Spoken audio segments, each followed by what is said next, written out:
कल तक जो आपका चैप्टर था उसमें सभी प्रक्रम हो गए थे आपके।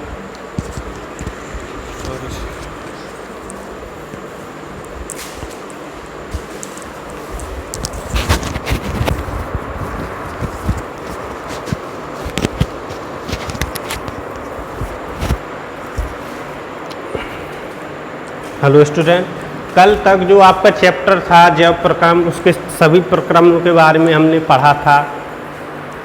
ठीक, तो जैव प्रक्रम में चारों प्रक्रमों को रखा गया है जो किसी भी जीवधारी के लिए बहुत ही उपयोगी या जरूरी होते हैं, जैसे पोषण, श्वसन, वहन और उत्सर्जन। तो चारों प्रक्रमों को हमने पढ़ा और कल आपका चैप्टर ख़त्म हो गया था। आज उसी के आगे दूसरा चैप्टर करवाएंगे और दूसरे चैप्टर में आपको ओनली तंत्र के बारे में पढ़ना होगा कि तंत्र का तंत्र होता क्या है और इसका कार्य क्या होता है। ठीक, तो सबसे पहले दूसरा चैप्टर है तंत्र का तंत्र, नर्वस सिस्टम। तो आखिर ये होता क्या है, इसके बारे में चर्चा करेंगे। देखो, हम दैनिक जीवन में बहुत सारी क्रियाएं करते हैं, लेकिन हम कभी ये सोचते नहीं हैं कि ये क्रियाएं होती कैसे हैं या ये क्रियाओं का संचालन होता कैसे है, ये कभी नहीं सोचते। और दैनिक जीवन में बहुत सारी क्रियाएं करते हैं। ठीक, अब तंत्र का तंत्र जो नर्वस सिस्टम है ये कहाँ होता है भाई, दिखाई तो देता नहीं। अब जैसे लीवर है, किडनी है, हार्ट है, ब्रेन है, ये सभी क्या होते दिखाई देते, लेकिन जो नर्वस सिस्टम होता है इसको हमने कभी देखा नहीं है। ठीक, तो नर्वस सिस्टम नहीं दिखाई देता। तो देखो, नर्वस सिस्टम का कार्य क्या होता है कि जब कभी हमें क्या होता है, जैसे किसी चीज़ को स्पर्श करते हैं, हमको कहीं पर चोट लग जाती है और हम कुछ गर्म चीज़ पकड़ लेते हैं, तो भाई पकड़ते तो हाथों से है, चोट तो पैर में लगती है। जैसे मान के चलो तुम्हारे पैर में चोट लगी, तो हमारे दिमाग को कैसे पता चलता है कि हमारे पैर में चोट लगी है। ठीक, हमारे ब्रेन को कैसे मालूम चलता है हमारे पैर में चोट लगी। और उसके विपरीत हम प्रतिक्रिया क्या करते हैं, जहाँ चोट लगी है उसको सही करते हैं, उसको हाथों से दाबते हैं, उसमें मतलब ट्रीटमेंट करते हैं। तो ये आदेश कौन देता है भाई? चोट तो हमारे पैर में लगी, फिर हमको मालूम कैसे चला, हमारे दिमाग को मालूम कैसे चला कि चोट पैर में लगी है। ये कार्य होता है नर्वस सिस्टम, तंत्र का सूचनाओं को हमारे मस्तिष्क तक पहुंचाने का। तंत्र की कोशिकाएं हमारे पूरे शरीर में फैली रहती हैं और रीढ़ की हड्डी से होती हुई ऊपर की ओर मस्तिष्क से ज्वाइंट रहती है। हाथ पैर हजारों करोड़ों तंत्रिकाएं फैली रहती हैं हमारे शरीर में, जो सीधे ब्रेन या मस्तिष्क से संचालित होती हैं। ठीक, तो जब कभी हमारे शरीर के किसी भी अंग में दर्द या चोट लग जाती है या ठंडक महसूस होती है, तो ये सूचनाएं तुरंत ही कहाँ पहुँचाई जाती हैं, मस्तिष्क में पहुँचाई जाती हैं और ये सूचनाएं विद्युत आवेगों में बदल जाती हैं। मतलब विद्युत आवेग इतनी तीव्र गति से प्रतिक्रिया करते हैं कि जैसे ही हमने किसी चीज़ को छुआ उसका सीधा इतनी तीव्र गति से हमारे मस्तिष्क तक पहुंचाती हैं कि छूते ही हमको मालूम चल जाता है। तो ये एक प्रकार के संवेदी अंग होते हैं जो सूचनाओं को क्या विद्युत आवेग में बदलते हैं और हमारे मस्तिष्क तक पहुंचाते हैं।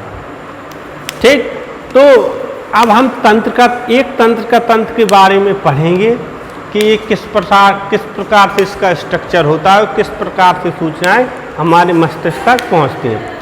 तो सबसे पहले आपको दिया तंत्र का तंत्र का चित्र ये होता है और ऐसी तंत्र का तंत्र हमारे शरीर में लाखों होते हैं।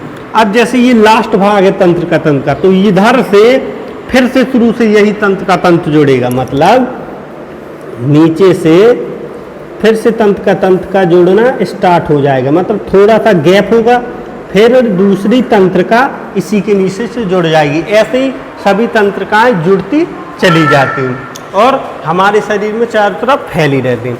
तो हम एक तंत्र के बारे में पढ़ेंगे, एक के बारे में पढ़ लिया, वैसे ही सभी तंत्रिकाएं होती हैं। तो देखो, इसके बीच में ये केंद्रक होता है और ये तंत्रिकाएं होती हैं जो शरीर में चारों तरफ फैली रहती हैं। इनको द्रुमिका या डेंड्राइट कहते हैं, द्रुमिका या डेंड्राइट। ठीक, इसके बाद तंत्रिका के नीचे जाते हैं तो इसके बीच में ये गैप होता है, इस गैप को हम कहते हैं तंत्रिकाक्ष या एक्सॉन। और उभार होता है एक, इस उभार को कहते हैं नहीं श्वान कोशिका, इसको कहते हैं एक्सोन या श्वान कोशिका। फिर जो तंत्रिका का लास्ट हिस्सा होता है, इसके बीच में जो गैप होता है इसे कहते हैं, जो लास्ट हिस्सा होता है इसके बीच में गैप होता है, जब दो तंत्रिकाएं जुड़ती हैं तो इसके बीच में गैप होता है जिसे हम कहते हैं सिनेप्स क्षेत्र। जो गैप होता है इसे हम कहते हैं सिनेप्स क्षेत्र। ठीक, तो हमको इतना ही याद करना है, इसके इतने हिस्से। तो अब सूचनाएं जाती कैसे हैं, जैसे ये कोशिकाएं हमारे शरीर में, ये जो मेन है ये रीढ़ की हड्डी से जाती है और ये ब्रेन को टच करती है। ठीक, तो ये हमारे शरीर में ये कोशिकाएं चारों तरफ फैली रहती हैं और जैसे ही इन कोशिकाओं को कोई सूचना मिली, ठीक, कोई सूचना मिली तो ये विद्युत आवेग में बदल जाती है। अब सूचनाएं कहाँ जाती हैं, पहले कोशिकाएं में जाती हैं, कोशिकाएं से होती हुई तंत्रिकाक्ष में जाती हैं, तंत्रिकाक्ष से होती हुई एक्सोन से होती हुई सबसे लास्ट के हिस्से में जाती हैं। ठीक, सिनेप्स क्षेत्र। अब सिनेप्स क्षेत्र में क्या होता है कि न्यूरोट्रांसमीटर्स स्थित होते हैं। न्यूरोट्रांसमीटर क्या करते हैं, उस रासायनिक आवेग को काय में विद्युत आवेग में बदल देते हैं और विद्युत आवेग में जब बदला जाता है तो सूचनाएं इतनी जल्दी जाती हैं कि हम छूते हैं और हमको मालूम चल जाता है। तो सिर्फ सिनेप्स क्षेत्र में जो न्यूरोट्रांसमीटर्स स्थित होते हैं उनका काम होता है अनुभव को या स्पर्श को विद्युत आवेग में बदलना, और वो विद्युत आवेग में बदल देते हैं और सूचनाएं हमारे मस्तिष्क तक पहुंच जाती हैं। फिर मस्तिष्क क्या करता है, उसके विपरीत प्रतिक्रिया करता है उसको सही करने की। ठीक, तो ऐसी कोशिकाएं हमारे शरीर के चारों तरफ फैली रहती हैं। तो आपको 4 ही 5 इसके नामकरण है वो आपको याद करना होगा। ठीक, प्रोसेस सिंपल है, अगर आप पढ़ोगे एक बार तो समझ में आ जाएगी। ठीक, तो सबसे पहले हम इसके कुछ विशेष भाग होते हैं, जैसे सिनेप्स क्षेत्र। हमने आपको बताया सिनेप्स क्षेत्र क्या होता है कि जो अंतिम सिरा होता है, अंतिम सिरे के बीच में थोड़ा सा गैप होता है जिसे हम सिनेप्स क्षेत्र कहते हैं। इसी सिनेप्स क्षेत्र में न्यूरोट्रांसमीटर स्थित होते हैं जो तंत्रिका आवेग को विद्युत आवेग में बदलते हैं और सूचनाएं बहुत तीव्र गति से मस्तिष्क तक पहुंचती हैं। तो ये तो हो गया आपका सिनेप्स क्षेत्र। ठीक, दूसरा होता है न्यूरोट्रांसमीटर। न्यूरोट्रांसमीटर का कार्य क्या होता है, जो तंत्रिका के आवेग होते हैं उनको विद्युत आवेग में बदलना न्यूरोट्रांसमीटर का कार्य होता है। ठीक, अब हमने इसके भागों के बारे में पढ़ लिया। ठीक है, न्यूरोट्रांसमीटर क्या होते हैं, तंत्रिका आवेग क्या होते हैं, इसके बारे में पढ़ लिया। अब बात करते हैं प्रतिवर्ती क्रिया। प्रतिवर्ती क्रिया क्या होती है? आपने देखा होगा जब कभी हमें चोट लग जाती है या अचानक हम कोई सांप देख लेते हैं अपने सामने, या कोई कीड़ा सामने से आता हो तो हम पलक झपका लेते हैं। किसी चीज़ का अनुभव होता है तो एकदम से हम पीछे हट जाते हैं, यही होती है प्रतिवर्ती क्रिया, अचानक पीछे की ओर हट जाना। मतलब आवेग का पता चलते ही हमको अचानक पीछे की ओर हट जाना, जबकि हम हटना नहीं चाहते थे। मतलब उस समय क्या होता है कि कुछ क्रियाएं ऐसी होती हैं जो हम ना चाहते हुए भी हो जाती हैं,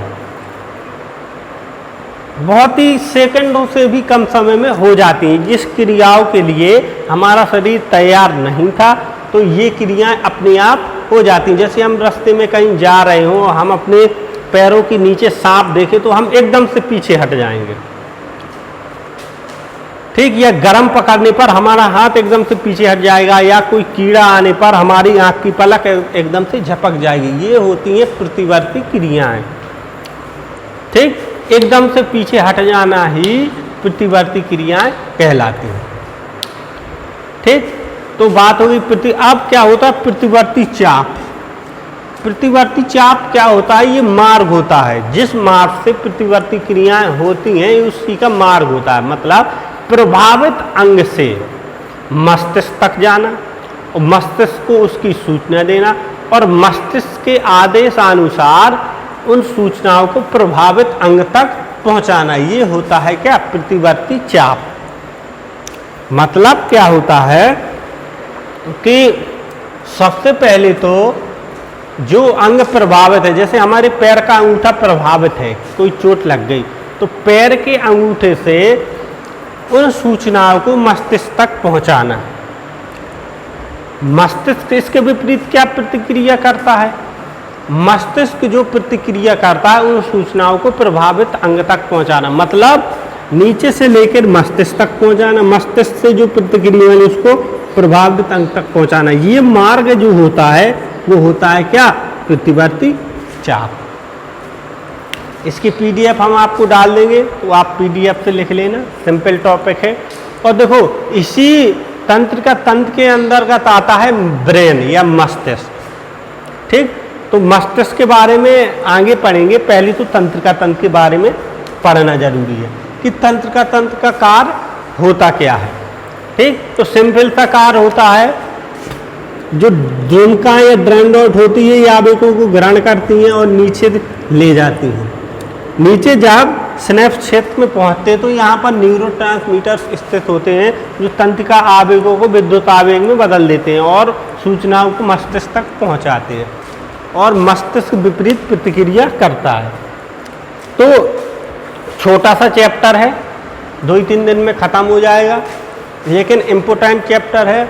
आपको जो मेन चीज़ें हैं आपको वो याद करनी है, जैसे स्नैप्स क्षेत्र क्या होता है, न्यूरोट्रांसमीटर क्या होता है। स्नैप्स क्षेत्र दो तंत्रिकाओं के बीच में एक गैप होता है छोटा सा, उसे हम कहते हैं स्नैप्स क्षेत्र। उस गैप से दूसरी तंत्रिका तंत्र कैसे जुड़ी रहती है? कोशिकाओं से, छोटी छोटी सेल से दूसरी तंत्रिका तंत्र से जुड़ी रहती है, ठीक। तो आपको इस वीडियो में सिर्फ अभी तंत्रिका तंत्र के बारे में ही पढ़ना है और आगे जो कल वीडियो होगा उसमें हम ब्रेन के बारे में बताएंगे, ब्रेन के कितने भाग होते हैं, कैसे कार्य करता है, किस भाग का क्या कार्य होता है, ठीक। सभी ब्रेन के सभी भागों के अलग अलग कार्य होते हैं, अलग अलग क्रियाओं का नियंत्रण करते हैं। तो इस वीडियो में इतना ही आपको पढ़ना है, इसके आगे वाले वीडियो में कल हम आगे बढ़ाएंगे।